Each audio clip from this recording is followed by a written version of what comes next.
Bismillahirrahmanirrahim. Alhamdulillahilladzi amarana bit-taslimi war-ridha wa nahana 'anil i'tiradi wasyaqwa ila ghairihi ta'ala. Asyhadu an la ilaha illallah wahdahu la syarika lahu jalla wa ala. Wa asyhadu anna sayyidana Muhammadan abduhu wa rasuluhul mu'azzamu fil ardi was sama.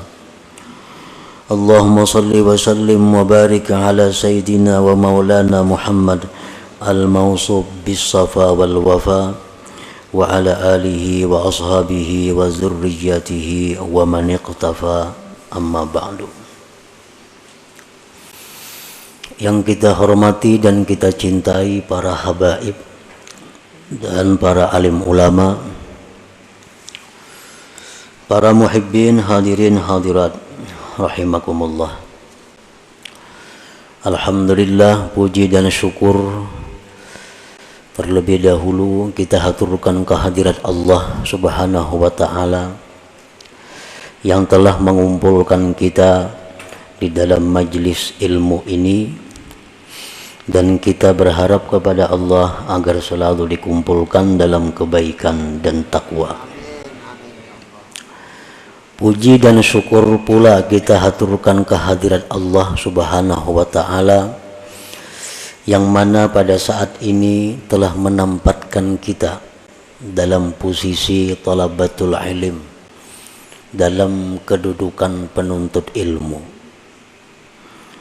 Dan kita memohon kepada Allah di majelis yang penuh berkah ini agar kita selalu ditempatkan Allah dalam kedudukan penuntut ilmu sampai akhir hayat kita. Dan yang lebih penting dari itu, kita minta kepada Allah agar bisa mengamalkan ilmu yang diberikan Allah Subhanahu wa ta'ala kepada kita ini. Salawat dan salam kita haturkan kepada junjungan kita Nabi besar Muhammad sallallahu alaihi wasallam dan kepada seluruh keluarga, para sahabat, zuriat dan pengikut beliau sampai hari kiamat nanti. Para muhibbin rahimakumullah, al-hikmatus sabi'ata asyarah min al-hikamil ataiyah. Qala al-imam Ahmad bin Athaillah as-Sakandari rahimahullah wa nafa'ana bi ulumi. Hikmah yang ke-17 dari Al-Hikam, berkata pengarangnya Al-Imam Ahmad bin Athaillah as-Sakandari rahimahullah, ma taraka minal jahli syai'a man arada ayyuhditha fil waqti ghaira ma azharahullahu fihi. Yang artinya tidaklah meninggalkan daripada kejahilan sedikit jua pun oleh orang yang menghendaki bahwa menciptakan pada waktu selain yang Allah nampakkan dia pada waktu itu. Itu artinya hikmah yang ke-17 ini. Para muhibbin rahimakumullah, adapun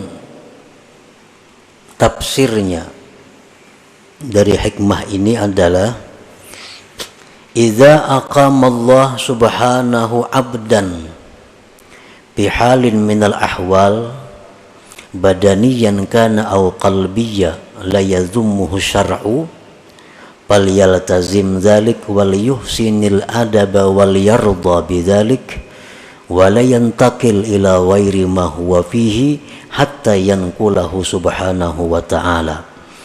Fa in intaqala ila ghairi ma huwa fihi faqad jahila rabbah wal jahlu billah ajhalu minal jahlil murakkab.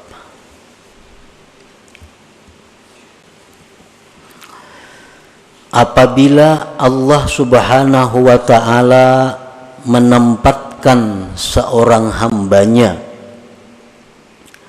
pada satu keadaan daripada keadaan-keadaan, baik keadaan itu bersifat badan atau bersifat hati, yang mana keadaan itu tidak dicela oleh syara, tidak dicela oleh agama, maka hendaklah dia melazimi keadaan itu dan baiklah adab kepada Allah, dan hendaklah ridha kepada Allah dengan demikian tadi, dan tidak berpindah kepada selain sesuatu yang adalah dia pada sesuatu itu, sehingga Allah yang memindahkannya. Apabila dia berpindah kepada selain sesuatu yang adalah dia pada sesuatu itu, maka berarti dia jahil dengan Tuhannya. Jahil dengan Allah itu lebih jahil daripada jahil murakkab. Nah, itu salah satu di antara sekian banyak tafsir uraian daripada hikmah yang ke-17 ini. Seorang hamba, ini hikmah yang ke-17 adalah merupakan adab. Adab seorang hamba Allah kepada Allah. Tata kerama bagaimana seorang hamba yang baik itu dengan Allah.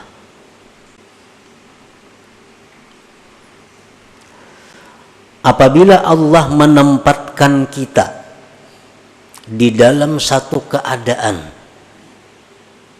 baik yang bersifat keadaan itu di badan kita atau hati kita, yang keadaan tadi jelas sudah tidak dicela oleh agama,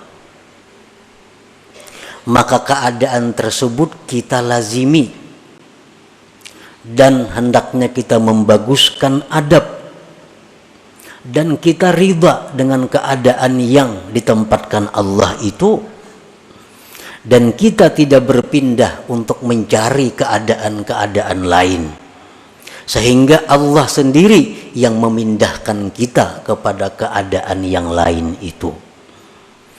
Apabila kita berpindah sendiri tanpa ada petunjuk dari Allah, maka berarti kita jahil dengan Allah. Sedangkan jahil dengan Allah itu lebih jahil daripada jahil murakkab.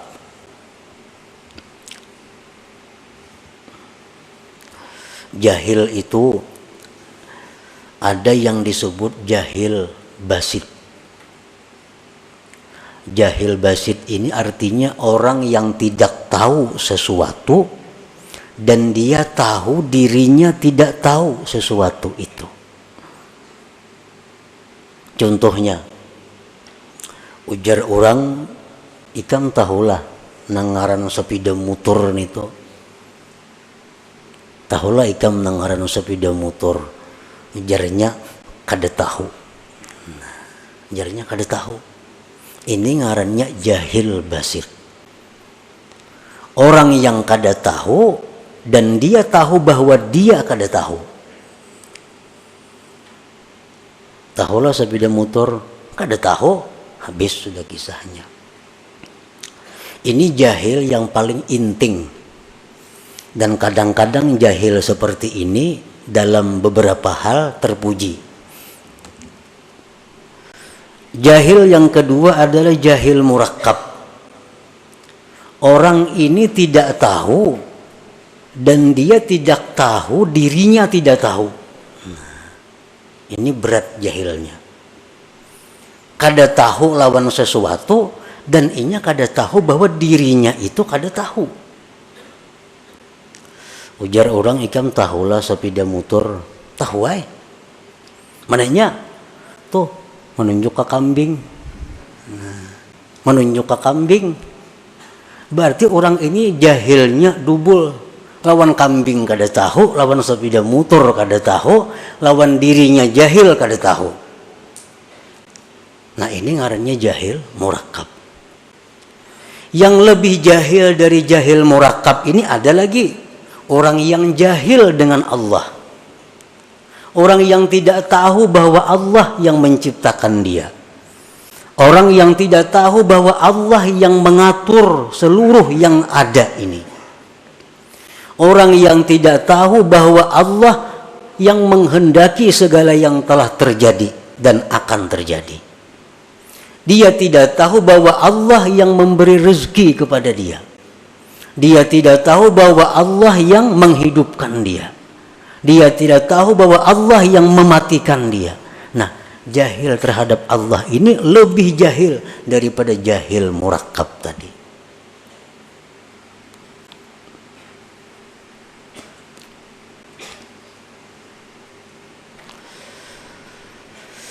Nah, di antara kita mungkin kita kadang mengaku bahwa kita ini jahil dengan Allah. Mungkin kita kadang mengaku bahwa kita ini jahil dengan Allah.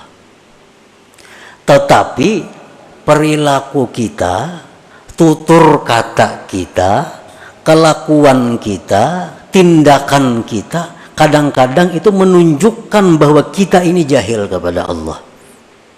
Bujur aja kadang mengaku. Bujur aja tahu sifat 20. Belajar bang sudah. Tahu ini perukunan. Tahu kitab tentang sifat ini macam-macam. Tetapi pada kenyataan dalam praktik menunjukkan bahwa dia itu jahil dengan Allah. Nah, itu kebanyakan di antara kita. Takunin aja kita tahulah sifat Allah, tahu. Tahulah Allah bersifat ini, tahu karena sudah belajar. Tapi dalam gawian sehari-hari menunjukkan bahwa kita ini jahil dengan Allah. Buktinya ada dendam dalam hati kita. Buktinya kita seringkali menyalahkan asbab dalam segala sesuatu. Buktinya kita seringkali bergantung dengan asbab. Buktinya seringkali kita gembira dengan asbab. Kita sedih dengan asbab. Nah, itu praktik-praktik menunjukkan kita jahil dengan Tuhan. Jahil dengan Tuhan itu paling dahsyat kejahilan. Lebih jahil daripada jahil murakkab tadi. Nah, para muhibbin rahimakumullah. Nah, kemudian contoh-contoh di antara hikmah yang ke-17 ini. Bagaimana adab kita yang sebenarnya kepada Allah dalam hal keadaan-keadaan yang kita tempati. Idza aqamallahu 'abdan fi talabil 'ilm tilmidan kana aw syaikha wa kafahu min amri dunyahu faltazim dzalik wal yuhsinil adab ma'allah wal yarda bidzalik wala yantakil ila ghairi ma huwa fihi hatta yanqulahu Allah subhanahu. Apabila Allah menampatkan hamba pada menuntut ilmu, baik murid atau guru, guru dan murid itu sama-sama masuk dalam penuntut ilmu. Misalnya kita berwakaf ini untuk penuntut ilmu, murid masuk di situ, guru masuk. Nah, Allah Subhanahu wa taala bila menempatkan kita dalam menuntut ilmu, gawian kita nih belajar aja. Ada yang saya punya gawiannya mengajar aja. Dan Allah cukupkan daripadanya perkara-perkara dunia. Allah cukupkan. Makannya cukup, pakainya cukup, membiayai keluarga cukup. Dari mana jalannya Allah mendatangkan kita kada tahu. Pokoknya cukup. Nah, ini orang ngarannya ditempatkan Allah dalam posisi menuntut ilmu. Bila sudah demikian halnya, lazimi posisi itu. Dan membaguskan adab kepada Allah. Artinya apa? Bahwa dia menganggap inilah posisiku yang terbaik, inilah keadaanku, pekerjaanku yang terbaik, yang diberikan Allah. Dan hendaklah dia riba dengan keadaan itu. Dan dia jangan berpindah kepada keadaan lain sehingga Allah yang memindahkannya. Orang ini kesibukannya belajar. Pagi belajar, tengah hari belajar, sore belajar, malam belajar. Atau mengajar. Tapi urusan dunia inya cukup. Berarti inya ini ditempatkan Allah sebagai penuntut ilmu.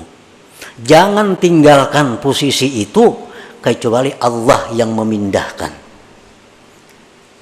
Jangan nak berampih nuntut ilmu, nak berpindah nuntut ilmu nak berusaha. Nah, itu berpindah ngarannya. Nak berampih sama ajar, nak beramal aja lagi. Nah, ngarannya berpindah. Jangan kecuali Allah yang memindahkan. Apa tanda-tandanya Allah memindahkan kita dari posisi itu? Tandanya, dulu orang belajar lawan kita. Nah, sekarang orang kada ada lagi yang belajar lawan kita ampihan. Asalnya pesantren ini hibak. Wah, ini tinggal berdua bertiga lagi. Nah, itu adalah berarti Allah menyuruh kita pindah daripada posisi itu. Ke posisi mana kita pindah?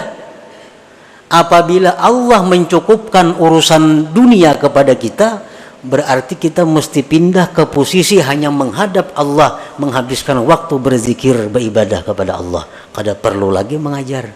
Karena ini sudah isyarat dari Allah, pindah. Artinya selama kita mengajar dan banyak haja orang nang mau belajar lawan inya, duniawi dicukupi Allah, berarti orang ini masih ditempatkan Allah di posisi itu. Jangan hendak berampih-ampih mengajar.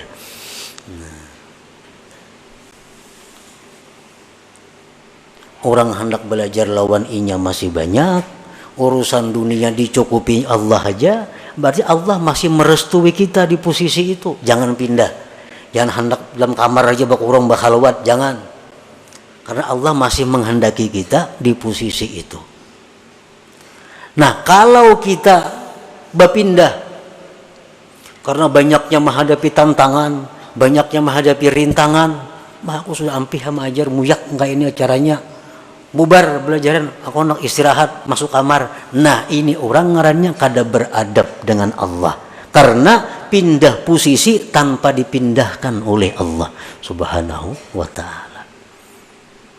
Nah, inilah salah satu contoh adab seseorang kepada yang dipilihkan oleh Allah. Contoh lain lagi. Wa idza aqama Allahu 'abdan fi tijaratin aw sun'atin ma'as salamah fi dinihi wal muhafazah ala awradihi wal kifayah ala mu'nati man talzamuhu mu'natuhu falyaltazim dzalik wal yuhsinil adab ma'allah wal yarda bidzalik wa la yantakil ila ghairi ma huwa fihi hatta yanqulahu Allah subhanahu. Apabila Allah menempatkan seseorang hamba dalam perdagangan atau pekerjaan lain, kita ditempatkan Allah jadi pedagang atau pengusaha lainnya. Dalam berdagang itu, bekerja itu, agama kita ini selamat. Agama selamat. Artinya usaha-usaha kita ini tidak melanggar hukum Allah. Kan kadang-kadang ada usaha tuh nang bila kada melanggar hukum Tuhan kada dapat. Bila orang kada menyuguk kada dapat gawian. Nah, itu ada usaha. Ini sudah jelas Allah kada menempatkan di situ. Nah, usahanya ini dalam menjalankan usaha itu agamanya selamat.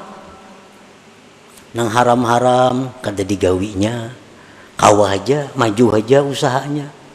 Yang wajib-wajib kada ditinggalakannya, maju aja usahanya. dan mengekali wirid-wiridnya. Wirid kada terganggu. Sembahyang berjamaah 5 waktu kada terganggu. Baca Quran hari-hari sekian juz kada terganggu.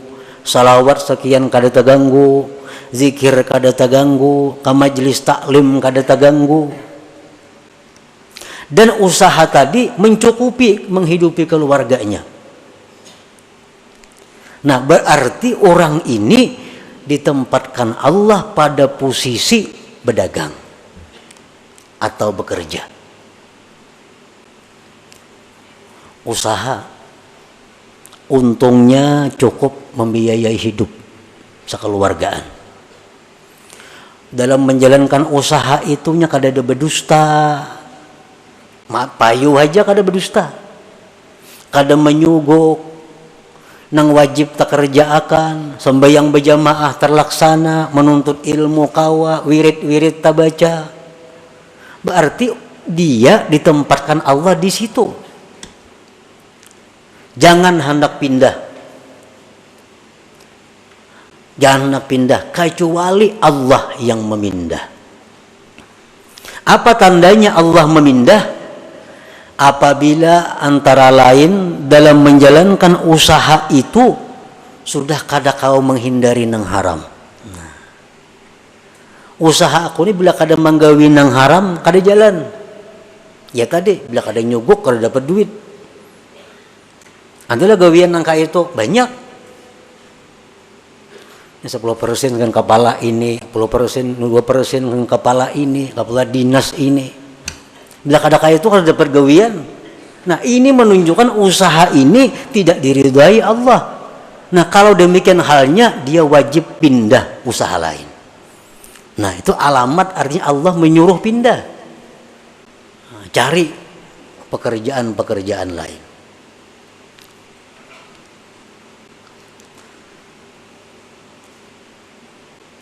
Nah, apabila seseorang itu usahanya bagus, agamanya selamat, wirid-wiridnya terlaksana, untungnya cukup menghidupi keluarga, dia tetaplah pada posisi itu. Jangan pindah kepada posisi lain kecuali Allah yang memindahkannya. Tandanya Allah memindahkan sudah kesulitan dalam menjalankan usaha untuk menghindari yang haram atau melaksanakan kewajiban.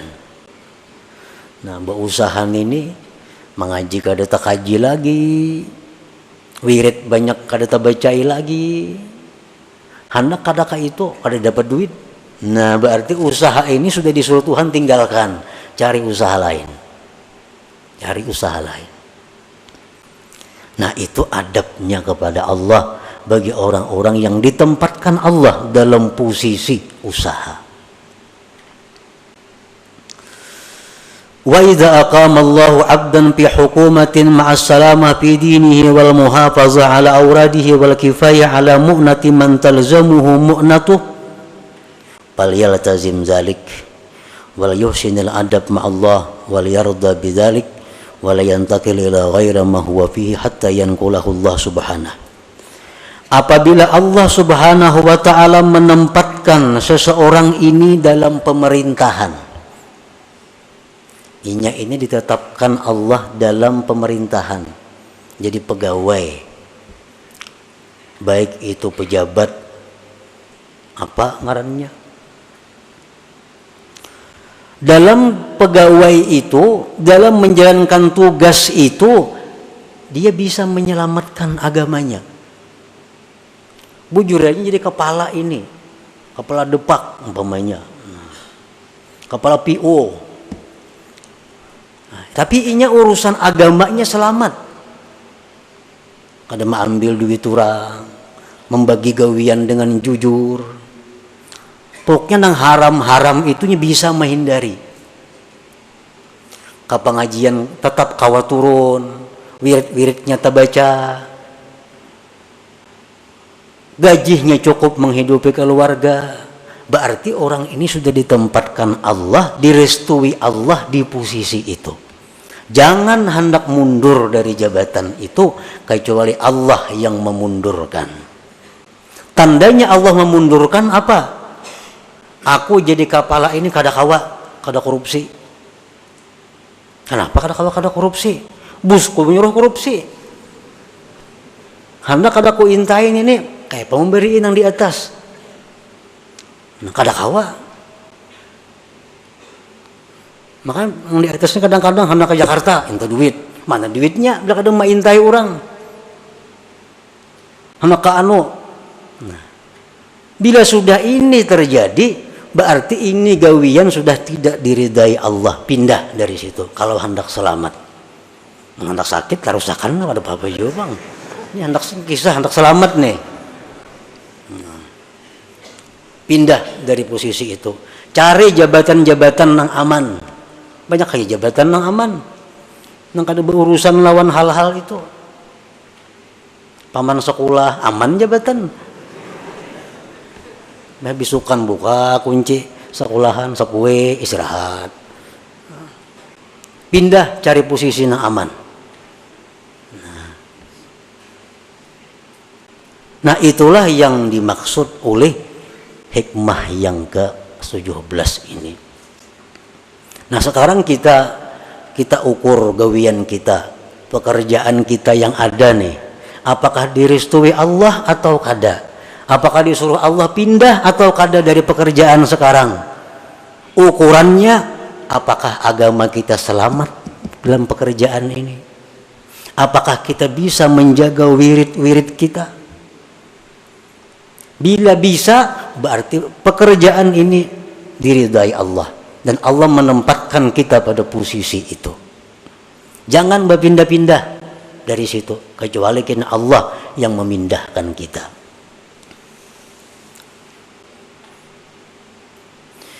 Wa idza aqama Allahu 'abdan fi faqrin fa sabara wa radiya bidzalik fala yatlub min Allahi al-ghina hatta yughniyahu Allah taala bila talabin minhu.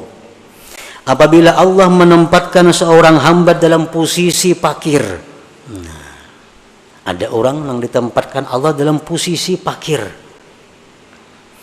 Fakir ini artinya orang yang memerlukan biaya sehari 15.000 rupiah. Tapi yang ia dapatkan hanya 6.000 atau kurang lebih itu. Ini fakir. Inya perlu sehari ini menghidupi keluarganya 20.000. Usaha yang didapatnya hanya 7.000. Nah ini fakir. Apabila Allah menempatkan seseorang hamba dalam posisi fakir, tapi inya sabar.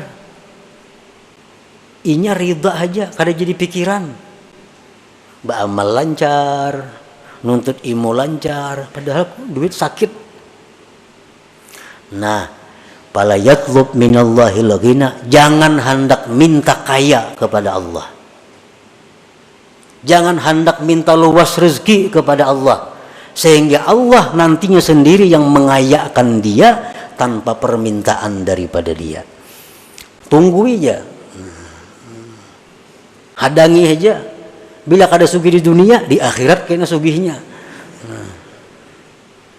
Nah itu contoh orang yang beradab dengan Allah Subhanahu wa ta'ala. Nah ini contoh-contoh yang bersangkutan dengan badan.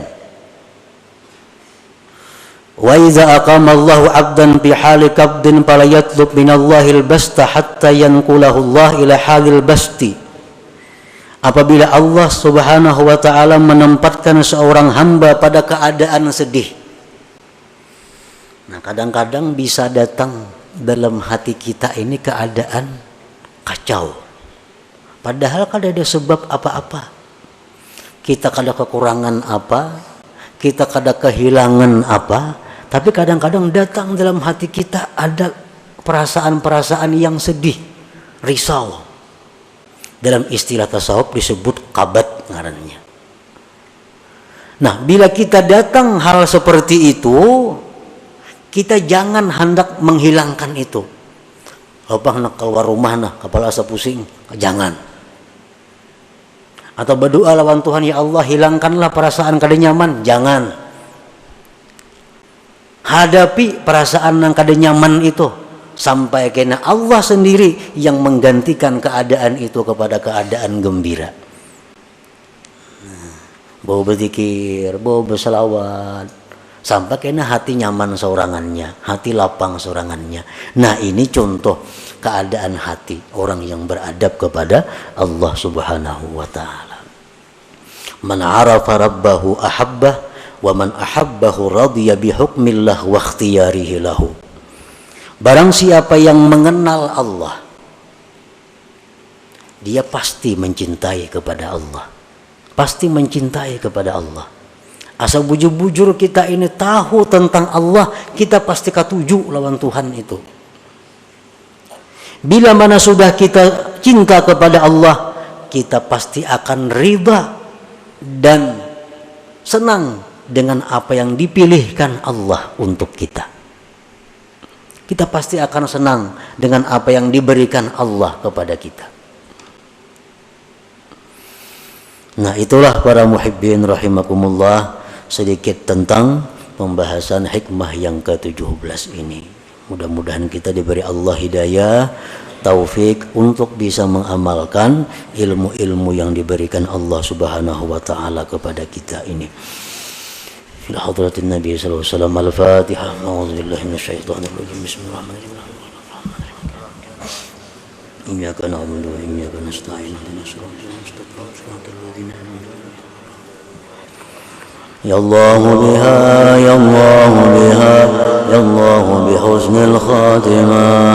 Ya Allah biha, ya Allah biha, ya Allah bihusnil khatimah.